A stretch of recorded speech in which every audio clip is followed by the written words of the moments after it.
everyone! Welcome to our channel. So, kumusta ka naman po? So, today's vlog, pasensya na. Iba-iba po yung istasyon dito. Iba yung istasyon doon. At iba rin syempre yung istasyon dito. So, today, maulan sa labas. And meron ako gustong i-share sa inyo. Medyo kakaibang vlog na to. And hindi ko alam kung ma-appreciate ninyo or baka i-judge nyo ko or baka kung ano-ano isipin ninyo.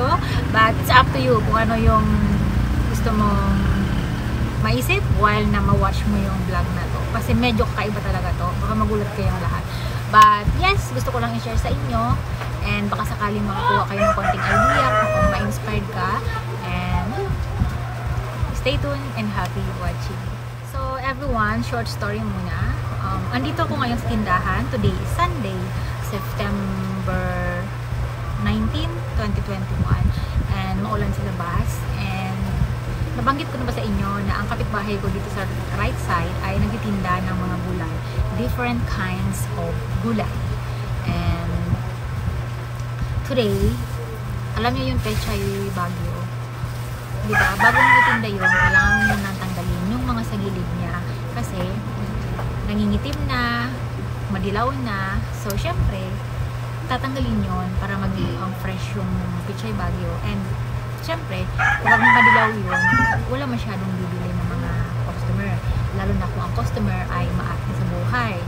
Kaya tinanggal yun ni ate. Tapos, nakita ako, sabi ko kay ate, kung basura na yan. Sabi niya, basura na daw. So, ako na yung nagkapal ng mukha.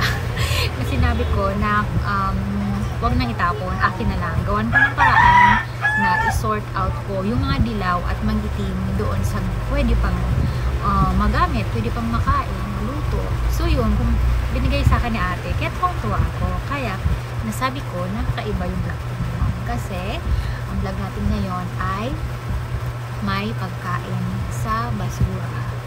Kasi yung basura ko, hindi lahat ng basura ay asin basura na. Meron pang mga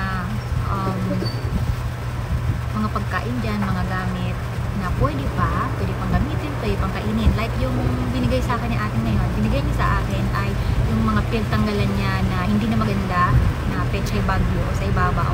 Kaya ang ginawa ko, ayun, hiniwalay ko yung mga naninilaw at mga nangingitim. Tapos, ibagbabad ko yun sa baking soda at rock salt ng mga 1 hour and then huhugasan ulit. And that's it. May pagkain ka na. Pwede mo na siyang lutuin kung ano gusto mo. Isahog sa nilaga, ginisa, chop suey, dagdagan mo na ng ibang gulay. Pero ang plan ko, gagawin ko siyang chow pan.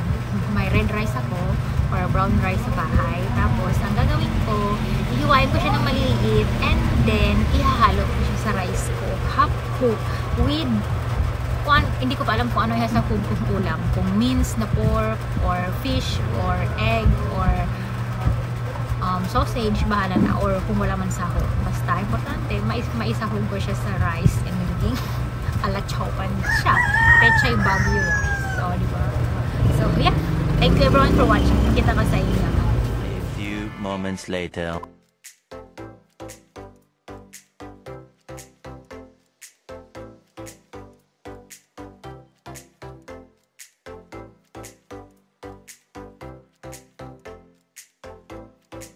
Hello everyone! So, share ko lang to sa inyo. Ito ay basura na. Kasi yung kapitbahay ko na tindahan, nagtitinda sila ng mga gulay. And isa ito sa mga tinanggal niya sa Pechay Bagyo. And for disposal na, as in basura na. So, as you can see, may mga dilaw-dilaw na siya, which is tinanggal niya yan kasi hindi na po talaga bibilhin niya ng iba, lalo na yung mga maaarte. Pero, as you notice, meron pa naman na mga green-green. Ayan, o, yung mga tangkay.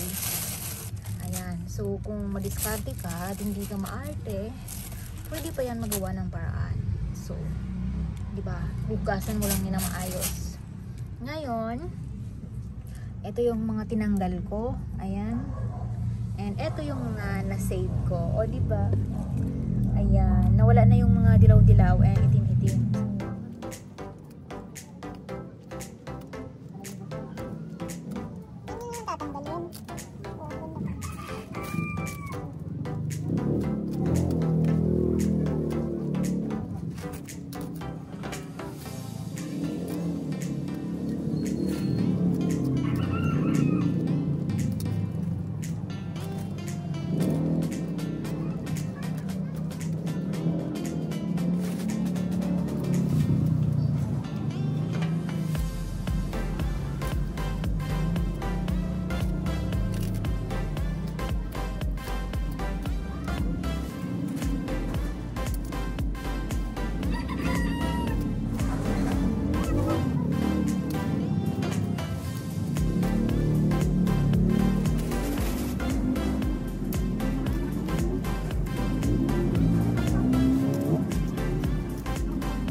Ito yung totoong garbage. Ayan. Tapos ito yung mga good quality pa. O diba? Huhugasan lang yan at ibababad sa baking soda na may rock salt. Ayan. Diba? Sayang naman. Ayan. Thank you kay ate. Nagbigay sa akin. So may pang chow pan rice na ako mamaya. So diba? A few moments later.